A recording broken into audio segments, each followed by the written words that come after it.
I'm Loki Karuna, and this is TRILLOQUY. Happy New Year. Sorry, not sorry that I took a longer break than I had anticipated originally, but it felt good to focus on self, to focus on my partner, and to just be restful for a while. I hope that you got some rest over the winter holidays as well. Shout out to the returning listeners. The numbers are continuing to grow, which tells me that the movement is continuing to grow. I really, really appreciate y'all and all of the support that you give to this project. If this happens to be your very first time checking out the show, TRILLOQUY is a podcast built to decolonize classical music. Each week I come here to the mic with some thoughts of my own, in addition to a conversation that I have with leaders and change makers throughout the field of so-called classical music and sometimes even the broader arts. And in celebration of the show's title, of course, I end each opus with a TRILLOQUY, my true and unapologetically real thoughts for the week. For more information on TRILLOQUY, to catch past opuses, and to donate to the project, go over to our website. It's TRILLOQY.org. Since this show's start back in 2019, there are a few people who I've always wanted on the show because their work ties in really well to the overall point of TRILLOQUY, of this idea of decolonizing classical music. Well, among those folks is the legendary Lara Downes. I'm really thrilled to get to share a recent dialogue that I had with her in this week's opus. Among the things that we talk about is a project that she took on called Rhapsody in Blue Reimagined. You'll hear all about that in the interview. But to get us started, I wanted to speak briefly on my evolving relationship with George Gershwin. Just in case you don't know, George Gershwin was a New York-based Jewish composer of the early 20th century who gained notoriety by platforming and showcasing Black musical aesthetics in his compositions. Now, I think it's safe to say that his most famous work is called I Got Rhythm, and that main theme was allegedly stolen from William Grant Still, who's, of course, one of history's most significant Black composers. Well, Gershwin also wrote the opera Porgy and Bess, which, side note, he himself demanded only to be performed by all Black opera casts. I'm sure there'd be blackface all over the place if he didn't make that demand in his final will and testament. So I guess shout out to him for that. But anyway, I never liked the idea of celebrating Gershwin because my belief was that we should celebrate the Black people and the Black communities that made Gershwin possible. I'd make this opinion clear on live radio, in the way that I programmed concerts and other things, and even in all of my speaking engagements and other media. I liked making this point that there were Black people behind the legacy of Gershwin that we need to celebrate, and not necessarily always centering him. I guess I still feel that way to a degree, but I've grown to see Gershwin's legacy as something bigger than just a white person still in Black music. In my, renewed Bodhisattva view since these past few years of my taking on Buddhism, Gershwin was making a case in some way, I think, for decolonizing classical music just in his own unique way. I think we have to remember that Gershwin was alive alongside some of the 20th century's other most famous composers, folks like Igor Stravinsky. We have Rachmaninoff, all these folks. He could have pushed the classical genre forward in a Eurocentric way like they were doing and some of his other contemporaries, but instead Gershwin decided to celebrate America through the lens of the cultures and communities of the people who actually codified something unique in the world of musics from America, from the so-called United States. I'm talking about Black people, if you're not keeping up. Again, I won't argue that we shouldn't focus on the Black folks that made Gershwin's legacy possible. That's very important work, but we also can't argue that Gershwin didn't play a big role in expanding so-called classical music's general aesthetic in his own way, expanding it to include, and for him, center what the U.S. has uniquely contributed to the world of music thanks to Black culture and to Black people. So Lara Downes, getting back to her, she's taken a step further by reimagining Gershwin's Rhapsody in Blue by integrating, for lack of a better word, the sounds of America as they've been expanded since Gershwin's day. So not just that Afro-American jazz aesthetic, but the many musical aesthetics that help define America in this 21st century. So Lara and I talk about this project. We talk about her life as a multidisciplinary artist and activist. And we even talk a little bit about radio, since Lara has been in that corner of the field as well for the past few years. So I'm really excited and really honored to get to go into my mind and challenge my own feelings about George Gershwin Gershwin, and to share a really great conversation with y'all. To get us into the conversation, I'd like to share a sample from Lara's Rhapsody and Blue Reimagined. This performance of it features Lara Downes with the San Francisco Conservatory. Hope y'all enjoy this clip and hope you enjoy my conversation with Lara. Thanks again for tuning in.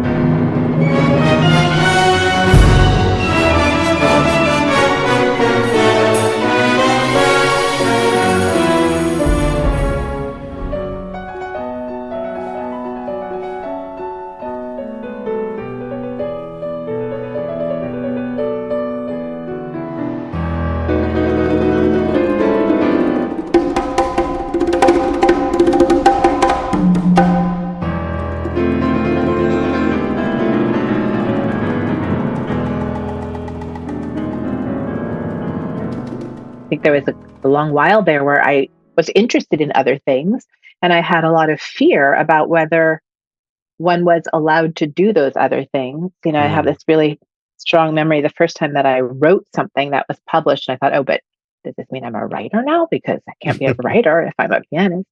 Um, and just having all of these things sort of seen and embraced and supported and appreciated makes me realize that we are all very multifaceted, and it made me very, very dedicated, when I talk to younger musicians about like Hmm. be you, like do all of you. It's a For me, it's a much healthier, happier, more fun way to live. I love that. I love that. And of course, since 2020, we've all been integrating ideas of DEI into our work. I wonder what you would say the landscape from your perspective looks like in that regard, especially considering the women and the women of color composers you've been platforming for many years now. Mhm. Well, look, I think you would say the same. We didn't start in 2020, Of right? course. I've been doing this for a long time. I don't know that I was calling it DEI. Was calling it um, I was calling it learning and Yeah. doing and sharing and, just like rejoicing in all of this beautiful work that I was finding. Um, and, and it was challenging in the obvious ways, but maybe not in some ways that people would assume. I haven't encountered ever, a lot of pushback about this. I've Along the way, of course, there were people at major record labels who weren't convinced of, the value of a full album of music by Florence Price, just for example. But Hmm. nothing really ever slammed, there were no slammed doors. So I guess for me, the last few years have been gratifying in the sense that there's a wider embrace, frustrating in the sense that this story doesn't get told well often, um, worrisome in that maybe everything that's been done has been done quite fast Mm. and sometimes not so thoughtfully. And so I am concerned that harm can be done. But I've also taken it upon myself to be part of that effort. So if I think that Sure. a story is not being told right, I'm just going to jump in and try to help fix that because this is new the to most of our industry. So I'm trying to just be patient and supportive and collaborative. Yeah. There's a lot of work to do. Oh yeah, oh yeah. And, we'll probably get a little bit into this a little later when we talk about the Gershwin. But one of the things that I really appreciated about some of your previous work is the America-ness that you always tried to highlight and really telling that American story. It seems like that is, from my perspective anyway, could be where it could be a really great place to go. There are many Mhm. differences that we can highlight and those sorts of things, but I think really showcasing the fact that to be American, especially musically, is to be so many things. I mean, what better bridge is there to build? Right, exactly. So maybe this is a question of definition. How do we define American music? Who do we call a composer? It's language as much as it is anything else.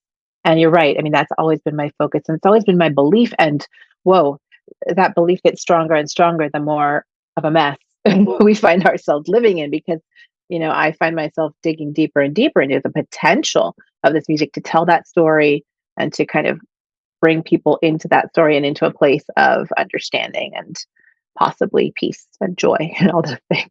Yeah, yeah. Well, just as a little background, I wonder if you could talk a little bit about your trajectory, the transition from amateur to professional, and what it's looked like for you so far. Yeah, I saw that question on your sheet. I don't know that I had that. I don't know that I was ever an amateur. I was a little tiny child taking piano lessons, and then I was playing, by the time I was 7. I think my first Wow. TV appearance was at 7. It wasn't like that. It wasn't like you're thinking. It wasn't some, sort of exploited child prodigy situation. I just was always playing publicly for people. So I don't know that there's any difference except that you get paid more, Sure. as your career grows. But the idea that music was something to share and something to share actually quite intentionally goes all the way back for me. I think the only crisis of faith that I ever had about it was in those last years of study, where everybody gets into that tunnel and you're just like practicing all day Hmm. and kind of the light at the end of that tunnel is very murky. Like, why am I doing this? Where is it that we are hurtling along towards? So I had to define that for myself. And it was a hard process in terms of just, you find yourself out of school and having to figure out a lot of things and having to hustle a lot. But I don't call it painful. It was actually very it was enlightening and it introduced me to myself. Yeah, yeah.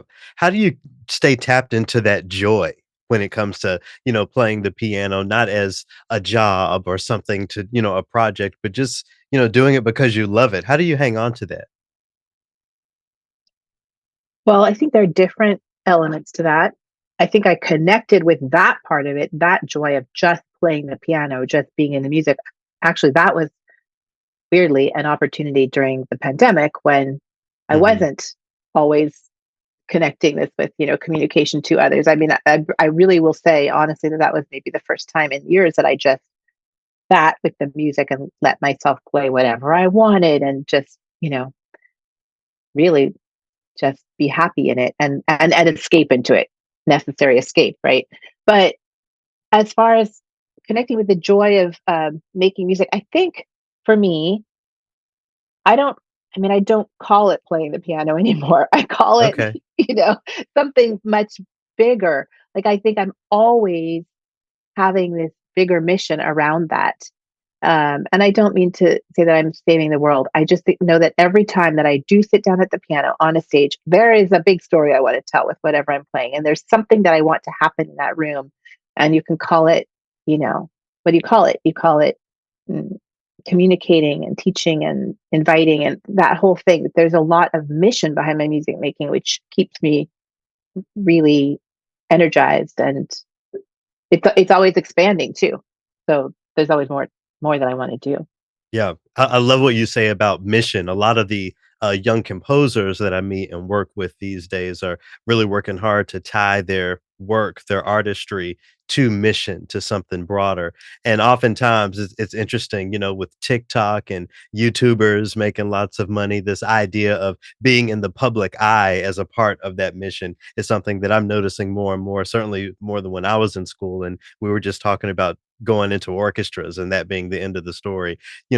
As someone who's been in the public eye for so long, I wonder if you could speak to some of the challenges, or maybe some of the benefits that you've experienced being someone who gets to do this work front and center, literally and figuratively. Oh yeah, well, I mean, I I'm so grateful for that. I'm so grateful for that. I work and have worked so hard, and yet you're right. I get to do it, and I think that's part of what keeps me so connected to this mission because a lot of this mission is about lineage and the part of our lineage as artists of color that has been erased and not appreciated. And I am so intensely aware of everybody who went before me who did not get to do this the way I get to do it. And Mhm. so by sharing those stories and by shining a light on the music and also just clarifying the truths about where I come from, I think that's my way of expressing my thanks. Every time I am aware of the barriers that were put in front of people, even the people that we think of as, having been the few who did make it, who were, Sure. but we know everything that entailed. And, I have none of it. And I have exactly those people to thank for that. And not only do you get to tell your story musically in front of audiences, for a while now, you've been behind the microphone on radio, really using your literal voice to tell these stories. How has that impacted your perspective on this work? I know for me, when I started working in radio, that's when the breadth of the repertoire really opened up to me. It's one thing to be in an orchestra, it's another thing to have stacks and stacks and stacks of CDs by composers who, for me, at that time, I had never heard of, Yeah. Yeah. Well, it's funny to say this now with the Bernstein movie having just dropped on Netflix. So, I mean, right? I think there's a whole other, there's this whole other wave of um, familiarity with that version of his story. But the part of his story that has always been so inspiring to me is that he figured out so early on that there is a huge audience outside of the concert hall. And for me, that's essential. I am so aware of the value of every single person who does go to the time and effort and expense of coming into the concert hall. But there's so many people out there, and I am convinced that radio, and yes, streaming, but particularly radio, is our avenue to meet those people and to educate them and invite them and grow the community around the music. So I don't think I've told you this, but when they reached out from Classical California, from KDSC, KUSC, about this radio show, which was in 2020, in the Right. early part of the pandemic, right? And he said, "Is this something you'd ever think about doing?" And that's the first thing I said was, "Well, yeah, because I want to be Leonard Bernstein when I grow up." Meaning I want to be able to have that kind of a bandwidth for communication because it's so powerful. Mhm. Mhm. Wow, wow. How do you deal with the, I don't know, not so glamorous parts of radio? I'm thinking specifically about listener emails. I know that they can sometimes not be so celebratory. How have you, how have you traversed those aspects of the job? I think those get screened for me, for one thing. I mean, I'm totally blown away. This is something I'm still trying to understand. There is a lot of communication from radio listeners, and that tells me something about their relationship with this medium too. Exactly. Because I do not get letters after I play concerts.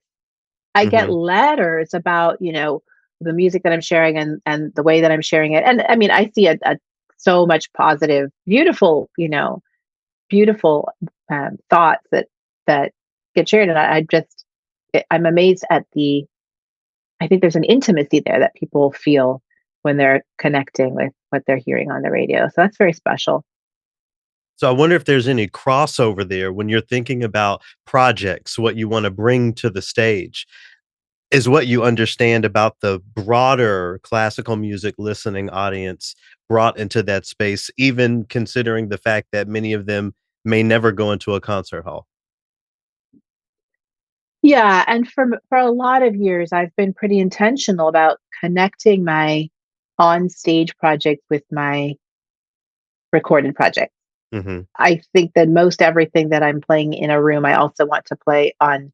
Do we say on disc anymore? Yeah. It works well enough. I want it to be available outside of the hall, so that's also why I record so much. And my motivation, a lot of my motivation in starting the Rising Sun label, which Mhm. is what that was in 2020, also a label which is devoted to first recordings, mostly first recordings of music by Black composers, was because of my awareness of what had been available in recorded form and therefore played on classical radio and therefore defining classical music. Right. And so by producing all of these recordings, as like that's an exponential shift from 2 to 22 is a lot of Yeah. difference. Yeah. And that I will say that that's one thing that gets noticed and and appreciated and commented on a lot in listener feedback is the growing diversity in all senses. Just the shift towards a broader definition of what we're calling classical music, and new voices, and also new stories that have connection to the lived experience of the listener. Yeah. And, when we talk about those lived experiences, I think a lot of those come out in your Rhapsody in Blue Reimagined. I want to talk a little bit about that. But first and foremost, as a bassoonist, I don't really have the relationship with Gershwin's original Rhapsody in Blue that a pianist can have. I wonder, from your perspective, why is this such an important part of the repertoire for pianists? Well, it's fun to play. Okay. It's fun to hear. I mean, so for me, I think my connection with the Rhapsody goes back to being, I don't know, in my tweens, at which point I was already studying in Europe. And what didn't we all hear that music first as like the soundtrack to figure skating or something, right? Yeah, And then you're maybe like, the oh, but second this is a real piece of Fantasia. music. Yeah. Yeah, right. I really do think most people come to that piece in some sort of commercial application of it. Okay. So the tune's in your head, and then as a pianist, you're like, oh, I think I could play this now. And in my case, asking permission from my teachers in Vienna was met with, you talk about the door slamming. They were like, this is not serious music. We have other things to do. So I think I probably just played it on my own for fun. Um, yeah, and then honestly, my self education in the history of American music has given me a different relationship to Gershwin's music, his origins, his inspirations, all of that. So while I love to play the Gros version from 1924 with orchestras, as we came up to this centennial, I really started to think about what centennials tend to mean in classical music, which is just like, let's play the Mm, thing to death until nobody wants to hear it anymore next season, right? right, And now right, it's done, and now it goes in the museum. And I don't want that to happen. And knowing what I know about American music in the early 20th century and all the things that are coming together and all the people who are writing and all the sounds that are being born, I'm really listening to what Gershwin is hearing and what he's trying to translate. And it just really seemed to me to be time to go back to that original vision of his for what he called the musical kaleidoscope of America and look at it through the right. lens of today. It's a very different thing. And, give somebody else a shot at orchestrating it with a totally new language. Yeah, I'm gonna get to that idea of a musical kaleidoscope, but I just have to rewind a little bit. It's so funny to me to hear you talk about your European teachers looking down on this very American music. I mean, what did that mean for you in the moment? And surely there must have been other American musics that that could be brought to the front other than Gershwin. Was it an entire dismissal of the American repertoire, this jazz aesthetic, or what? Yeah, it really was. I think there was an equal, possibly a lesser disdain of, the Americana via Copeland or somebody like that. But honestly, I mean, these were much older people, and it was a generation that was mostly looking backwards, right? Mhm. Um, where that would come up, whenever there was a competition that you were going to do, and you had to play something written past whatever it was, 1920 or 50 or something. Mhm. But there was always this insistence on, a European, sort of an academic European composer. And so anything that I wanted to play from that body of work, from that sort of that American sound, that really was not being embraced. Yeah, and I just think that if there was a way for us to shift the conservatory teaching, even music education, where we play these so-called classical instruments in every way that they could be played, that really benefits the student, that benefits community, that benefits the industry. I mean, I feel Mhm. like if we could all be that curious, no one would lose, everyone would win. Yeah. I have to say that's one of the most hopeful things that I see. I really think that there's this huge and fast shift happening now in the conservatory environment and the way that we're trying to raise and nurture young musicians, and the openness. I think that, people who are teaching young musicians are being willing to know what they know, and to learn what they don't know, and even to let their students take the lead in defining what music is today and what it's going to be, Yeah. which is a much healthier thing than, say, well, in my day, well, in my day. And speaking of people's day, so back again to this idea of this musical kaleidoscope of America, Gershwin certainly had a really great view of America and its diversity. I mean, we could talk about Porgy and Bess and all of those things, but I think it's safe to say that today's America is even more colorful in some ways. So I wonder if your Yeah. Rhapsody in Blue Reimagined is speaking to that or engaging that idea at all.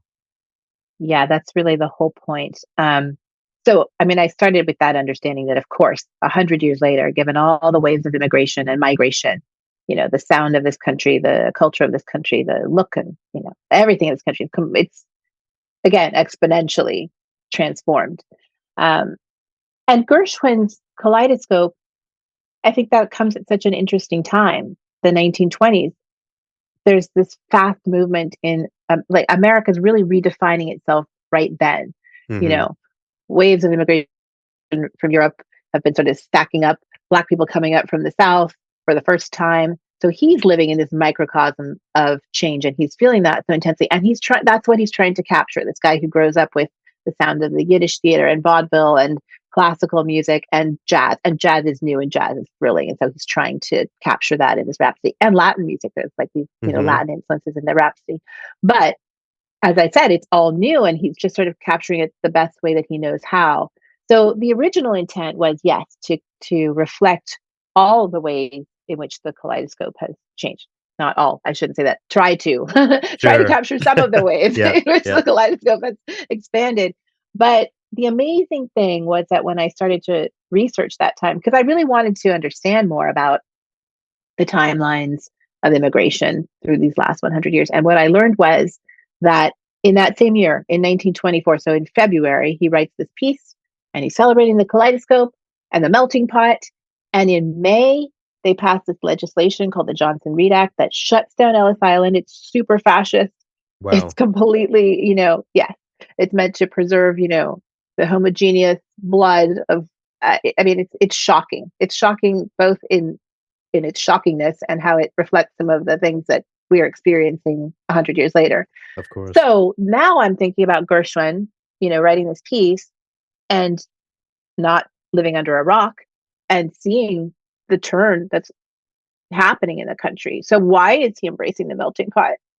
Mhm. I don't think this is just fun. I think that this is also making work in a time of that seems dangerous, that seems, to be erasing you, Gershwin, as an American, a first generation American whose inspirations are coming from the diversity, from the melting pot.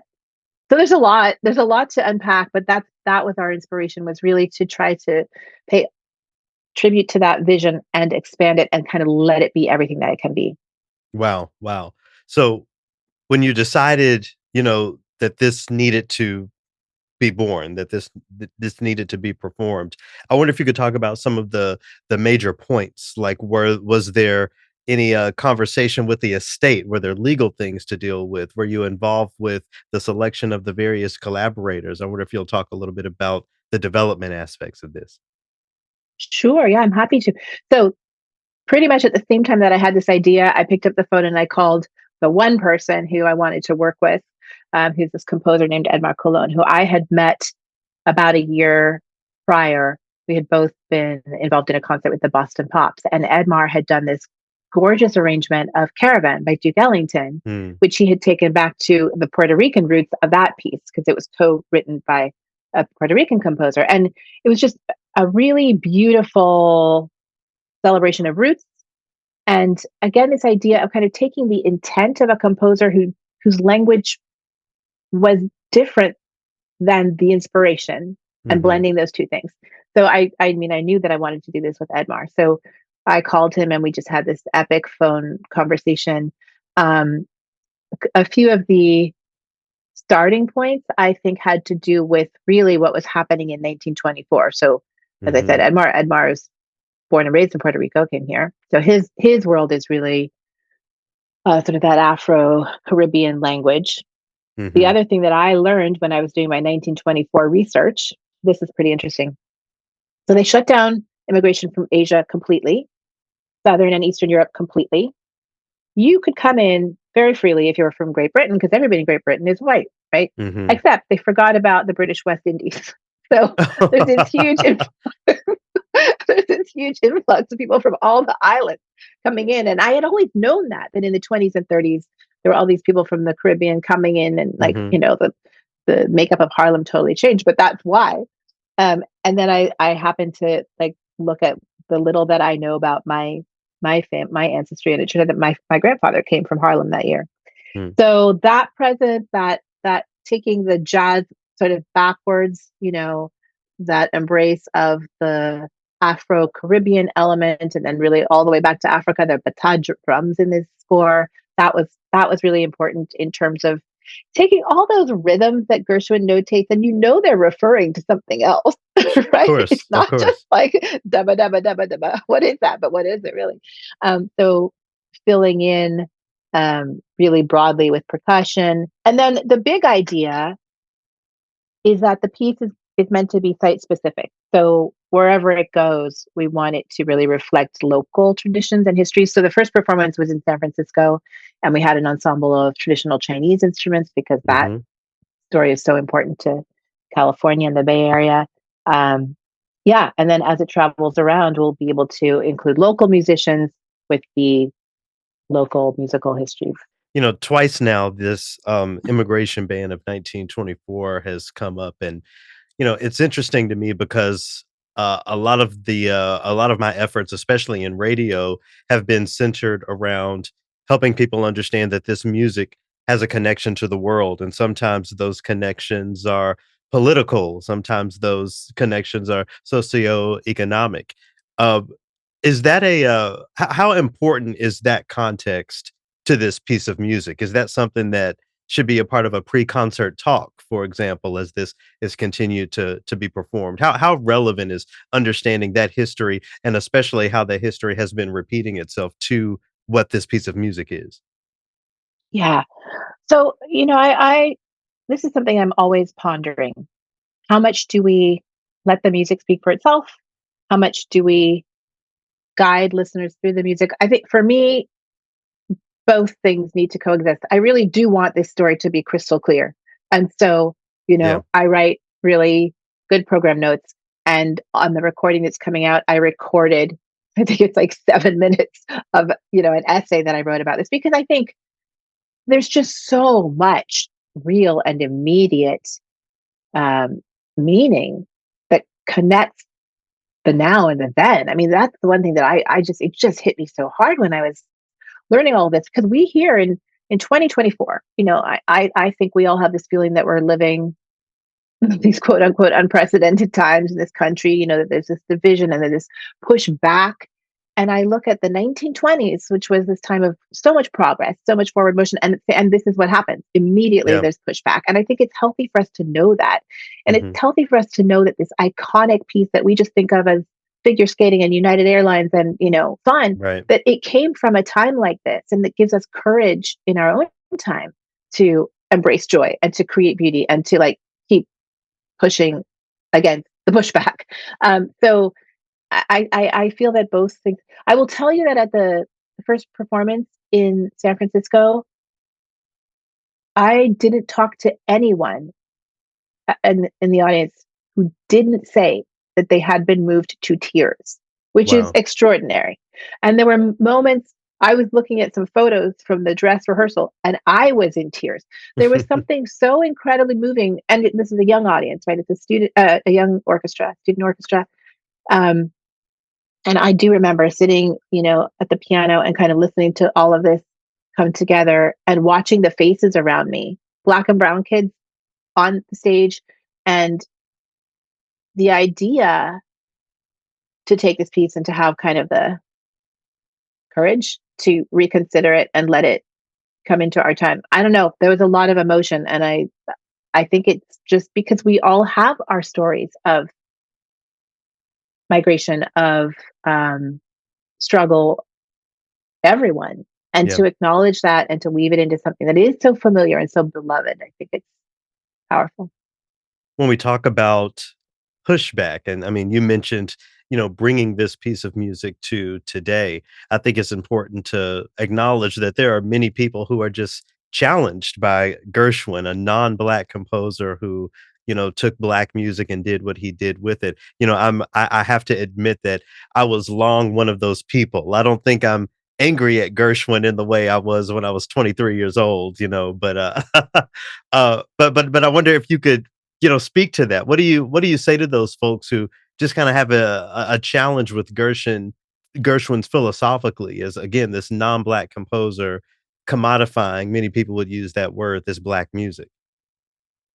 Yeah. Okay. Well, you know where I stand on this. And I think that I look at our community of musicians and then I look at the outside forces around what we do.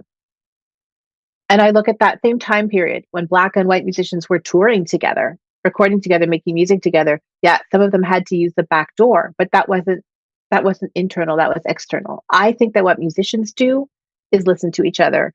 And when we say take, I think I like to use the word learn instead.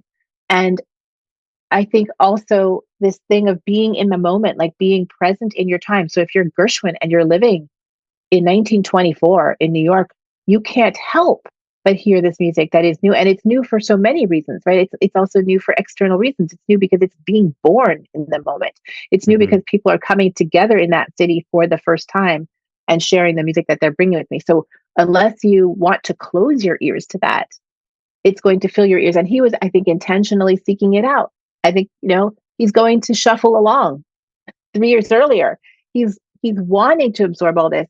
I think we have the same impetus today. We are fortunate that we don't, well, we have been fortunate. Who knows where things are going? But, we are able to connect those dots in a public way without having to deal with the kind of barriers that musicians did in that time. I'm really I really have to have gratitude for that kind of listening and Sure. sharing and interchange. I think that's what we need more of in every sector.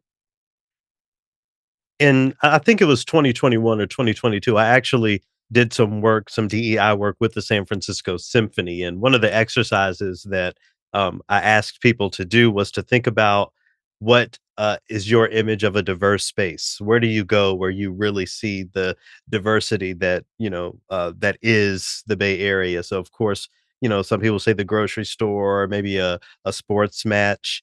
It seems to me that, reimagining a piece like this is, a piece that will keep the tried and true folks around, can invite people who never, would have thought about it, and everyone in between. It seems like, repertoire, we spend so much time thinking about, okay, how do we get a different audience, younger audience, diverse audience? It seems like repertoire really is what we need to talk about.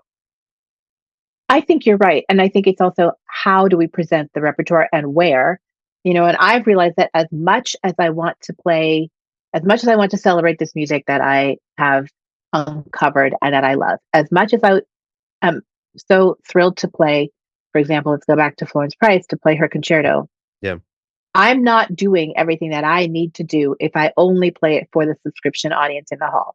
So Mhm. I'm always pushing outside of that hall, whether it's again on the radio or, by making a recording or by kind of insisting, no, we're going down the block to the middle school now.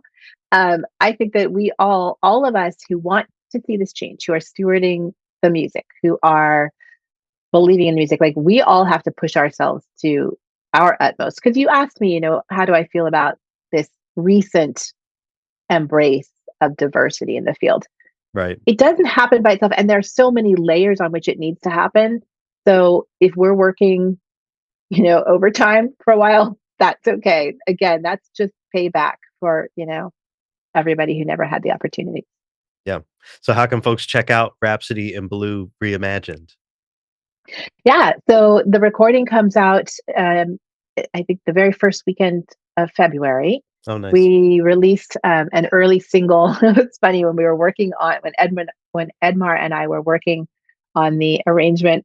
We were just going through the score.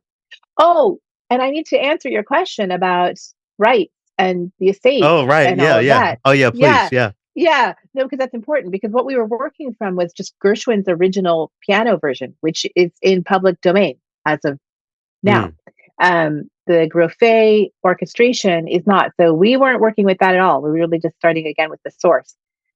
So we got to the beautiful E major slow section, and I was just playing at the piano, and Edmar's like, that always reminds me of the Tristesse Etude of Chopin. And Oh, then we were wow. laughing. We are like, Okay. oh, here's Gershwin stealing from Chopin.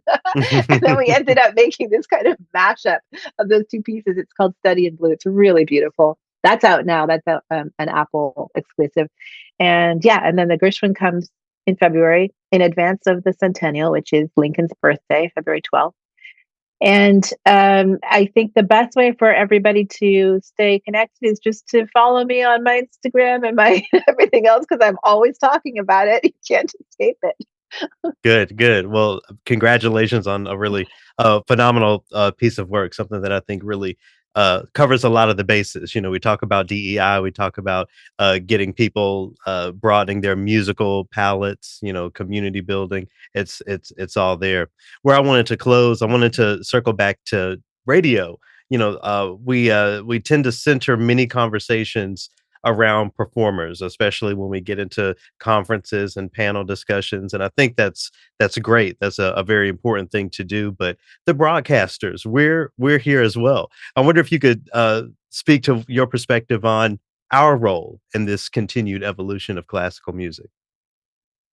Oh, I think it's the biggest job. I really do. I talk a lot about, what I referred to earlier, the accidental listener. The person who doesn't know that they like or love or are interested in this art form. How would you know that if you haven't already sort of drunk the Kool-Aid?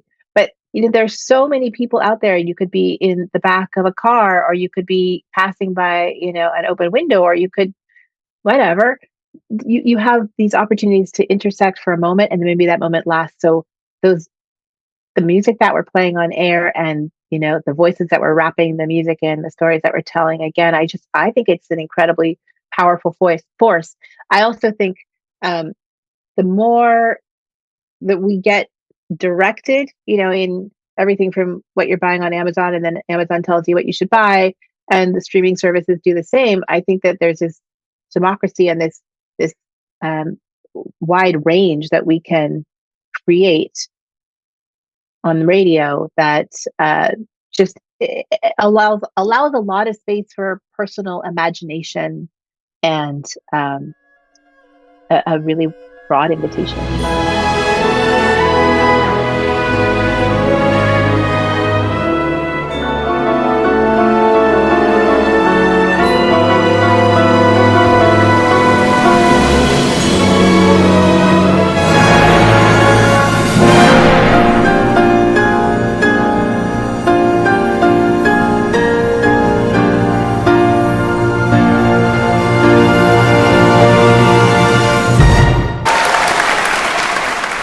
A bit more there from Rhapsody in Blue Reimagined. Shout out to Lara Downes for her incredible work and for joining me here on TRILLOQUY to kick off 2024. I have a link to the website where you can learn more and listen more to that Rhapsody in Blue Reimagined in the description of this opus. Okay, so I have a very brief triloquy to share to wrap us up this week. Time off from work gives me a lot of space to chant. It gives me time to think and explore my mind a little bit more. And it gives me time to understand what my next steps should be toward decolonizing classical music and, moreover, decolonizing Western society. Something that I've been having to say out loud to folks a lot lately, especially as I climb the ropes of professionalism and all those things. That's another conversation. But what I make clear is that my center pin is decolonization. It's Black equity. It's the future. So no matter what I do, that's really what I'm centered on. So I like to have time to really explore how I can expand of that work a bit more. That's how I got from an orchestral bassoonist to radio. That's how I got from radio to podcasting, from radio and podcasting to arts admin. So I feel like I'm always evolving. So I've been spending some time, or I spent time over break thinking about that. Well, over this past winter break, I spent a bit of time really focusing in on my relationship with work, asking myself if I'm happy, if I think I'm maintaining a relationship with the orchestral sector that's healthy for me, and if it's all in line with my continually evolving values.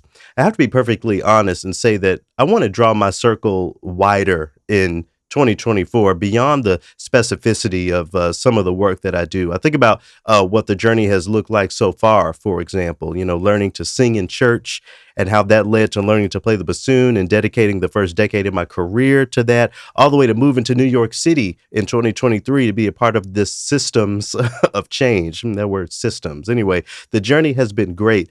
But the journey has been a little niche, I'm beginning to understand. When I meet people here in New York and tell them the work that I do, the reaction is always really interesting. I'm hearing a lot of things like, wow, that's so perfect for you, or that's so specific. You have such a focused mission. And when I think about the specificity that these people are identifying, I can't help but to consider the folks I'm missing through that specificity, or the experiences for myself that I might be missing through that specificity. I want to shout out Lady Jess real quick. She's a part of the TRILLOQUY family, and a renowned violinist who's played with Beyonce and all types of folks in her career. Dell and I went and watched her perform at the Shabazz Center here in Washington Heights. It's the if you don't know, the Shabazz Center is a memorial to the late El Haj Malik El Shabazz, more widely known, of course, as Malcolm X.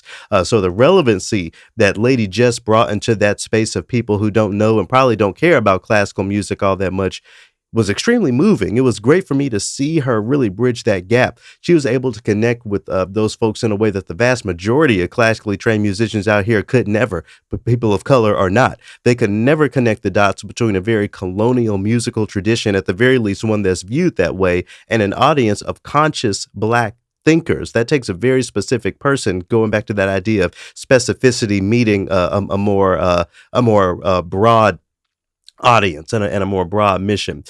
I, no, not to brag or boast, I count myself as someone who can connect those dots between, classical music and Black conscious thinking and those sorts of things. But I only get to do it as a novelty these days. The majority of my 9 to 5 work is geared toward fixing, quote unquote, the existing orchestral industry by way of equity, by way of diversity. So it's not pointed at marginalized communities, it's pointed at the predominantly white industry that we're trying to fix, or we're trying to evolve by way of Black folks. So the more I sat around and thought about this over winter break, the more I thought about the commodification of Black cultures and Black musics for non-Black people, a lot like what Gershwin did, right?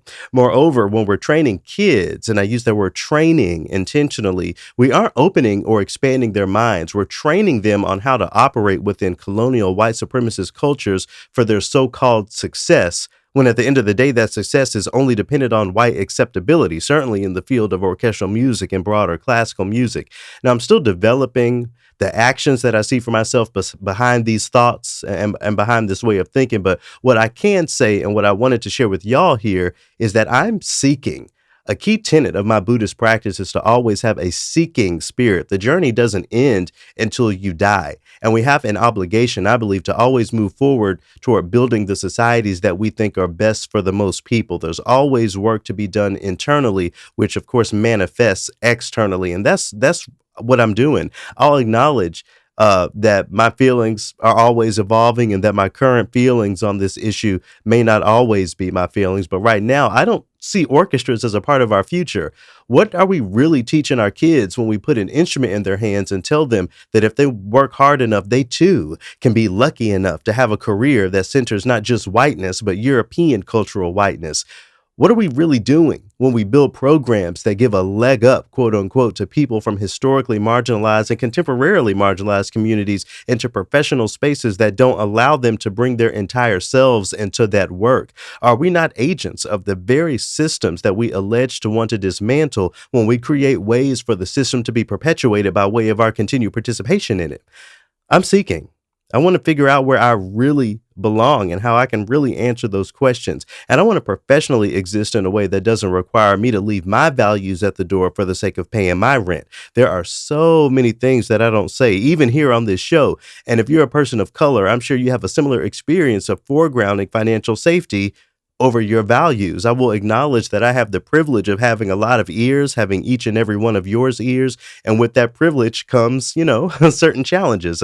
I can't engage, for example, the conversation of Israel and Palestine in the way that I would like for the sake of my job. And I think that's a problem. Now, I'm not judging anyone because that's where I am right now. I'm not judging you for, having to hold your tongue on certain things for the sake of your job, just like I'm not judging myself. But it's not where we have to be. It's not where you have to be. It's not where I have to be. My 2024 resolution is to get closer to being free. And I hope that I can continue to inspire thought around this as it relates to the field of so-called classical music and even beyond so-called classical music, because we talk all the time about how music informs society. Music is good for you. People who study music do better in math and science and all of those things. So I think the work of decolonizing and dismantling some of the white supremacist structures of so-called classical music can also have similar reverberations in our society in other fields, and throughout all communities. That's what I'm trying to figure out. Again, seeking spirit. And I hope that you'll do some seeking as well to see if you have some ideas and answers to some of those questions and quandaries that I've put forward. Thanks as always for being an integral part of this show and an integral part of this movement. In Buddhism, we say that the historical Buddha, Shakyamuni, he isn't significant because he spoke. He's significant because he was heard. Thank you for hearing me. Talk to y'all again soon. Peace.